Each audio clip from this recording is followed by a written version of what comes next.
Hello नमस्कार, कैसे हैं आप? अपेक्षा करता हूँ कि आप सब कुशल होंगे। दोस्तों और साथियों, मेरे प्यारे बच्चों, आज आपसे खुले रूप में चर्चा करना चाहूँगा। कई दिन से मैं लगातार वीडियोज़ भेज रहा हूँ, आपको मिल रहा होगा। हिंदी की हमारी वीडियोज़ आपके पास मिल रही होंगी, अंग्रेजी विषय की भी हमारी वीडियो आपके पास मिल रही होंगी। आज हम आप रूबरू हैं, एक संक्षिप्त परिचय के साथ मैं अपनी बात आपके सामने रखना चाहूँगा।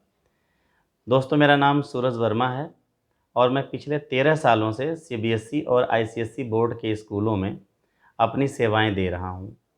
वर्तमान समय में मैं Saint Xavier's high school, Lalganj, Azamgarh में सीबीएसई द्वारा क्लास 12वीं तक मान्यता प्राप्त विद्यालय में प्रधानाचार्य के पद पर अपनी सेवाएं दे रहा हूं। साथ ही साथ क्लास 12th के बच्चों को अंग्रेजी शिक्षण का भी कार्य करता हूं। आज हमारा आपका जो संवाद है वो क्लास 12th का जो इंग्लिश का सिलेबस है बोर्ड का, सीबीएसई का, उसके ऊपर है। जैसा कि आप जान रहे हैं कि सत्र 2020-21 या सत्र 21-22 में जो क्लास 12th की इंग्लिश का सिलेबस है या जो हमारा पाठ्यक्रम है कोड नंबर 301 इंग्लिश कोर, उसमें हमारे 80 नंबर के प्रश्न आएंगे। हालांकि इस समय लॉकडाउन की स्थिति चल रही है, सीबीएसई के द्वारा हो सकता है कि कुछ ऐसी एडवाइजरी जारी की जाए कि जो 80 मार्क है उसमें कुछ कटौती की जाए, पर अभी तक मैं 80 मार्क को ध्यान में रखते हुए आपसे बात करूंगा। इस पूरे सिलेबस को डिफरेंट सेक्शन में बांटा गया है। इंग्लिश का जो सिलेबस है उसको 3 सेक्शन में बांटा गया है। सेक्शन ए जो हमारा रीडिंग सेक्शन है, जिससे हमारे 20 नंबर के क्वेश्चन आते हैं। सेक्शन बी जो हमारा एडवांस राइटिंग स्किल्स का सेक्शन है, उससे हमारे 30 नंबर के क्वेश्चन आते हैं। और आखिरी सेक्शन सी है जो हमारा लिटरेचर या टेक्स्ट बुक का है, उससे हमारे भी 30 नंबर के प्रश्न आते हैं। यानी इस तरीके से 20, 30 और 30 मिलकर 80 अंक के प्रश्न हमारे बोर्ड की परीक्षाओं में पूछे जाते हैं। हालांकि पिछले साल से जो सीबीएसई की गाइडलाइन आई थी उसके हिसाब से 80 नंबर का बोर्ड का पेपर और 20 नंबर का इंटरनल मार्क सीबीएसई ने निर्धारित करके 100 अंकों में पहली बार मूल्यांकन प्रक्रिया को अंजाम दिया था। अब हम एक एक सेक्शन पे विस्तृत बात करेंगे। सेक्शन ए हमारा जो रीडिंग सेक्शन 20 नंबर का है, उसमें मैं आपको बताऊं, उसमें 2 पैसेज आते हैं। पैसेज समझ रहे हैं आप? कई पैराग्राफ जब मिलते हैं तो एक पैसेज बनता है। दोनों पैसेज की अगर हम बात करें तो उसकी जो शब्द सीमा है, जो वर्ड लिमिट है, दैट इज 800 टू 900 वर्ड्स। 800 से 900 शब्दों की उसकी शब्द सीमा है और 2 पैसेज आते हैं लिखने के लिए एग्जाम में। लिखने के लिए इन द सेंस जो हमारा पहला पैसेज होता है उससे हमारे 12 नंबर के प्रश्न पूछे जाते हैं। सेक्शन ए रीडिंग सेक्शन में जो 2 पैसेज हैं उसमें से जो है पहला पैसेज, उससे हमारा 12 नंबर का प्रश्न आता है। 12 नंबर के प्रश्नों की बात करें उसमें से multiple choice questions, MCQ 5 number के होते हैं, यानी एक एक नंबर के 5 एमसीक्यू आते हैं। और ऑब्जेक्टिव क्वेश्चंस होते हैं एक एक नंबर के 7 क्वेश्चन, यानी 5 एमसीक्यू क्वेश्चन हुए, 7 आपके जो है ऑब्जेक्टिव क्वेश्चंस हुए 1 नंबर के। इस तरीके से 12 नंबर का हमारा पहला पैसेज होता है। जो हमारा दूसरा पैसेज है वो दूसरा पैसेज हमारा 8 नंबर का होता है। कोई असुविधा नहीं हो रही होगी आपको मेरी बात समझने में। जो हमारा 8 नंबर का पैसेज है उसका अगर हम मार्क डिवीजन करें तो 4-4 नंबर के 2 भागों में बांटा गया होता है। 4 नंबर में हमारा नोट मेकिंग आता है। अभी कुछ दिन पहले मैंने नोट मेकिंग पे एक वीडियो डाला हुआ है अपने यूट्यूब चैनल पढ़ाई वाला पे। पहले क्या होता था कि जो नोट मेकिंग होती थी वो हमारी 5 नंबर की आती थी। अब पिछले साल से नोट मेकिंग जो है 4 नंबर की आएगी। नोट मेकिंग के तहत आपका टाइटल, आपका कंटेंट और आपका की टू एब्रीविएशन होता है, जिसमें 1 नंबर का टाइटल है, 2 नंबर का कंटेंट है और 1 नंबर का आपका की टू एब्रीविएशन होगा। 4 नंबर ये हो गया।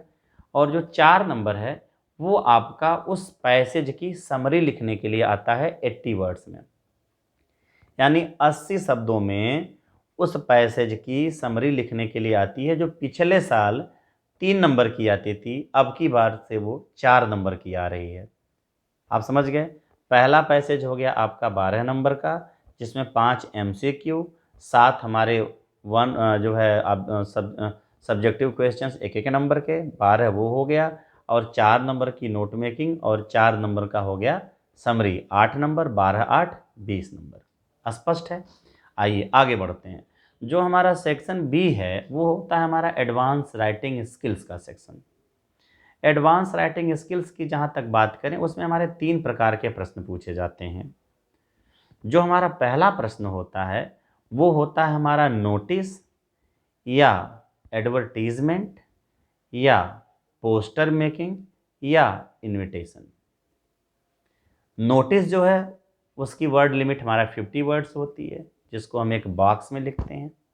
जो एडवर्टीजमेंट है वो 2 तरीके का होता है, एक डिस्प्ले एडवर्टीजमेंट होता है और एक क्लासिफाइड एडवर्टीजमेंट होता है। वर्गीकृत विज्ञापन आए दिन न्यूज़पेपरों में, चाहे times of India, Dainik Jagran, Hindustan times, Amar Ujala, आज, हिंदुस्तान, तमाम न्यूज़पेपरों में वर्गीकृत विज्ञापन करके कॉलम आते हैं। वो वर्गीकृत विज्ञापन है और एक डिस्प्ले एडवर्टीजमेंट है। उसके बदले में या इनविटेशन करके आता है, इनविटेशन में फॉर्मल इनविटेशन या इनफॉर्मल इनविटेशन, ठीक है। या उसके बदले आपका आता है पोस्टर मेकिंग, पोस्टर बनाने वाला। खासकर जिन बच्चों की आर्ट एंड क्राफ्ट अच्छी होती है वो बच्चे सीधे अपना पोस्टर चूज करते हैं, या कभी कभी नोटिस या एडवर्टीजमेंट को ऑप्शन में देता है, उसमें से किसी एक को करना होता है। यानी जो मैंने आपको बोला नोटिस, एडवर्टीजमेंट और इनविटेशन और पोस्टर, ये जो 4 है ना, इसमें से कोई 2 आएगा और आब्लिक करके आएगा 4 नंबर का, ठीक है। और अगला जो क्वेश्चन होता है वो 6 नंबर का होता है और वो होता है हमारा लेटर राइटिंग। लेटर राइटिंग जो है उसमें हमारे बिजनेस लेटर आते हैं, बिजनेस लेटर या फॉर्मल लेटर। जैसे मैं बात करूं, वो आपका जॉब लेटर हो सकता है, जब आप कहीं अप्लाई करेंगे। जॉब लेटर के साथ बायोडाटा बनाने के लिए आ सकता है। लेटर टू एडिटर आ सकता है कि आपके कॉलोनी की कोई समस्या है या आपके सोसाइटी की कोई प्रॉब्लम है। आपका कंप्लेंट लेटर हो सकता है कि आपने कोई सामान खरीदा, उसमें कोई प्रॉब्लम हो गई। आपका इंक्वायरी लेटर हो सकता है कि आप कहीं पे प्रोफेशनल कोर्स में जो है आप एडमिशन लेना चाहते हैं, उसकी जो कुछ क्वेरीज़ हैं आपकी। या आपका ऑर्डर लेटर हो सकता है कि आप एज ए लाइब्रेरियन किसी स्कूल के हैं और आप किसी पब्लिशर से जो है बुक को जो है ऑर्डर प्लेस कर रहे हैं। आपका जो है कैंसिलेशन लेटर हो सकता है कि आपने कोई सामान खरीदा और सामान की quality up to the mark नहीं रही और टाइम से दिए गए समय पे, निर्धारित समय पे आपके यहाँ नहीं पहुँच पाया, तो आपने उस ऑर्डर को कैंसिल कर दिया, कैंसिलेशन लेटर हो गया। इस तरीके से जो हमारा लेटर राइटिंग का पैटर्न है वो हमारा 6 नंबर का आता है। लेटर राइटिंग पे मैंने कई वीडियोज़ अपने यूट्यूब चैनल पढ़ाई वाला पे डाले हैं, आप वहाँ पे बहुत आसानी से उसको पा सकते हैं। जो इसका दूसरा हिस्सा है वो होता है हमारा डिस्क्रिप्टिव। एनालिटिकल स्टडी या एनालिटिकल एट्रीब्यूट जज करने के लिए बच्चे का डिस्क्रिप्टिव टाइप का है, एनालिटिकल थिंकिंग के लिए है। उसके 3 हिस्से हैं। वो हमारा 10 नंबर के 2 क्वेश्चन आते हैं। आपका रिपोर्ट राइटिंग आएगा। रिपोर्ट राइटिंग में 2 तरीके का होता है, एक एकेडमिक रिपोर्ट होती है, दूसरा आपका सोशल रिपोर्ट होती है। आपके स्कूल का कोई फंक्शन है तो एकेडमिक रिपोर्ट हो जाएगी, आपकी सोसाइटी में कोई मिस हैपनिंग हुई है तो वो हमारी सोशल रिपोर्ट हो जाएगी। ये हमारा 10 नंबर का आता है।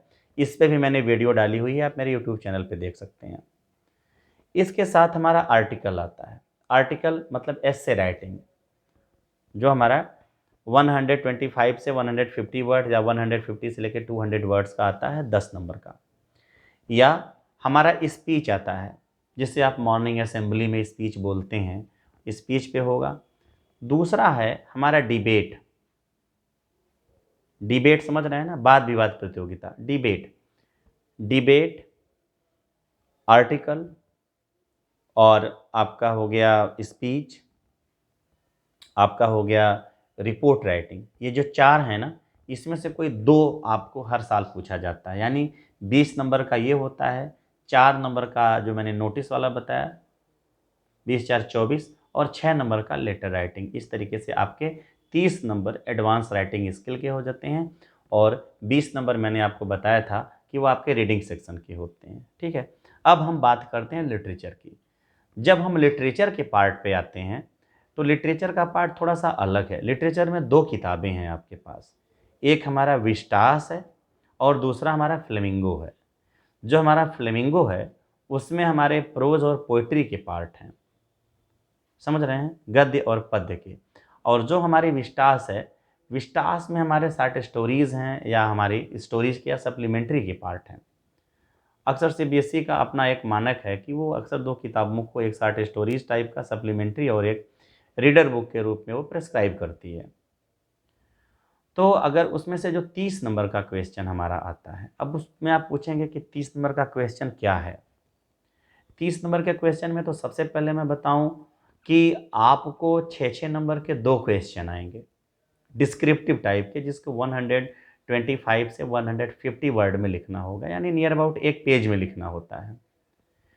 उसमें से जो है 12 नंबर का जो क्वेश्चन है, 2 क्वेश्चन 6-6 नंबर का, उसमें से एक क्वेश्चन आपका विस्टास से होगा, शार्ट स्टोरी से, और दूसरा क्वेश्चन आपका फ्लेमिंगो यानी प्रोज और पोइट्री वाली बुक से होता है। 12 नंबर के क्वेश्चन आपके इस तरीके से होते हैं। ठीक है, अब जो है दूसरा जो पार्ट होता है उसमें 2-2 नंबर के 5 क्वेश्चन आते हैं करने के लिए, हालांकि 7 क्वेश्चन दिया रहता है। आपके फ्लेमिंगो और विस्टास से 7 प्रश्न पूछे जाते हैं, उसमें से किसी 5 क्वेश्चन को करना होता है। उसकी शब्द सीमा 30 से 40 वर्ड होती है, यानी 3 से 4 लाइन होती है, और वो आपको आता है 2 नंबर का। यानी 2-2 नंबर के 5 क्वेश्चन आप करेंगे तो कितना होगा, 10 नंबर, और 6-6 नंबर के 2 क्वेश्चन करेंगे तो 12 12 10 22। अब बचता है आपका 8 नंबर। 8 नंबर में क्या होगा, 4 क्वेश्चन जो होंगे आपके 1-1 नंबर के जो है फ्लेमिंगो से पूछे जाएंगे, और 4 नंबर के क्वेश्चन आपके विस्टास से पूछे जाते हैं। संभव होता है कि 1-1 नंबर के क्वेश्चन में उसमें से कुछ क्वेश्चन जो हैं एमसीक्यू में होते हैं और कुछ क्वेश्चन जो हैं 1-1 नंबर के पूछे जाते हैं। अब यहाँ पे जो हमारी रणनीति होती है, जो हमारी स्ट्रेटजी होती है, वो मैं आपको बताऊँ। हालांकि मैं पिछले 13 सालों से मैं सीबीएसई और आईसीएसई बोर्ड के स्कूलों में पढ़ा रहा हूँ, और पिछले 10 सालों से मैं सीबीएसई में हूँ, और 4 साल, ये मेरा 5वां साल है as a principal affiliated school का, सेंट जेवियर में भी स्पेशली।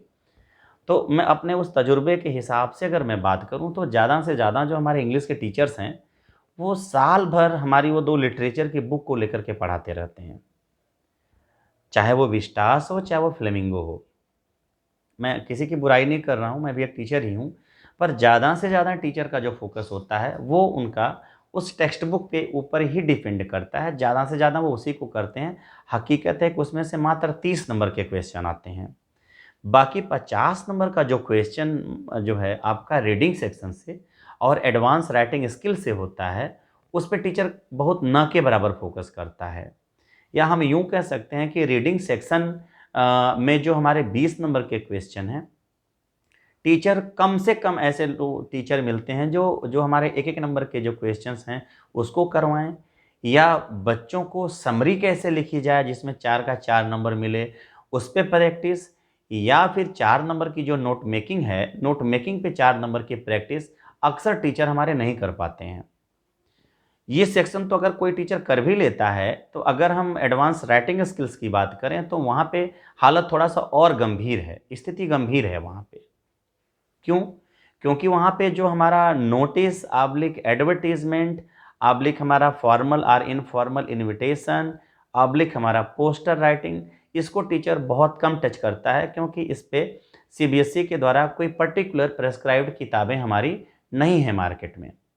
टीचर बहुत रैंडमली इस चीज़ों को बहुत लाइट वे में पढ़ाते हैं। और आपकी जानकारी के लिए बता दूं कि अगर आप बोर्ड में 90% से above mark specially English subject में लाना चाहते हैं तो आपको राइटिंग सेक्शन से बहुत मेहनत करनी पड़ेगी।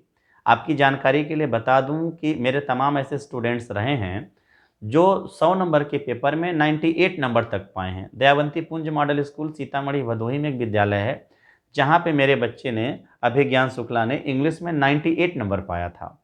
Saint Xavier's high school Alwal हमारी आजमगढ़ की जो मुख्य शाखा है, वहाँ पे हमारे एक-एक बैच में 10 से 15 बच्चे ऐसे थे जो 95 के ऊपर नंबर पाए। कुछ बच्चों ने बोर्ड में अपनी कॉपियों का जो मूल्यांकन भी करवाया, तो अक्सर उन्होंने देखा कि जो उनके राइटिंग सेक्शन थे, उसमें उनको पूरे के पूरे नंबर मिले थे, क्योंकि हमारी प्रैक्टिस उस सब चीज़ों पे बहुत तेज़ होती है। लेटर राइटिंग एक ऐसी चीज़ है बच्चों कि अगर आप उसको एग्जैक्ट फॉर्मेट और फ्रेजियोलॉजी में आप यूज करेंगे, उसके टर्म्स यूज करेंगे, तो आपके पूरे के पूरे नंबर मिलते हैं, उसमें से कोई नंबर नहीं कटता। यानी जो बच्चा 90 के अबव पाना चाहता है, वो जो है एडवांस राइटिंग स्किल्स पे उसकी एक अच्छी पकड़ होनी चाहिए, एक अच्छी प्रैक्टिस होनी चाहिए। मैं सबसे ज़्यादा फ़ोकस उसी पे करता हूँ। हाँ, अलग बात है, बच्चे क्लास में बोलते हैं, सर आपका तो लिटरेचर रटा हुआ है। लिटरेचर तो हर कोई पढ़ा देता है, लेकिन जो कंटेंट हमारे एडवांस राइटिंग स्किल्स के हैं, वहाँ पे थोड़ा-सा टीचर्स को असुविधा होती है।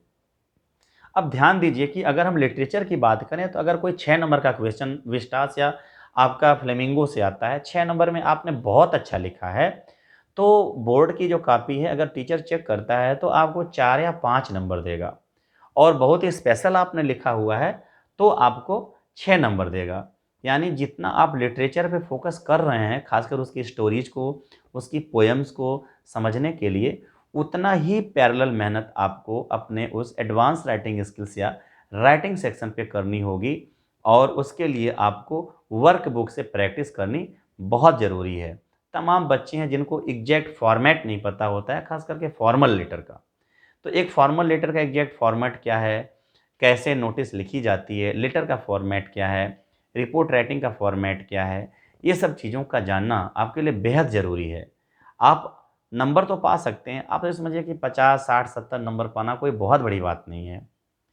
लेकिन 90 के ऊपर नंबर पाना या 95 के ऊपर क्रॉस करना थोड़ा-सा चैलेंजिंग है। अगर आप कुछ टिप्स अपनाते हैं, तो निश्चित रूप से आप अच्छा नंबर पा सकते हैं। मेरी पूरी कोशिश रहती है कि रीडिंग सेक्शन, राइटिंग सेक्शन और ख़ास करके जो हमारे लिटरेचर के पार्ट हैं, इस पे हमारे बच्चे विशेष ध्यान दें।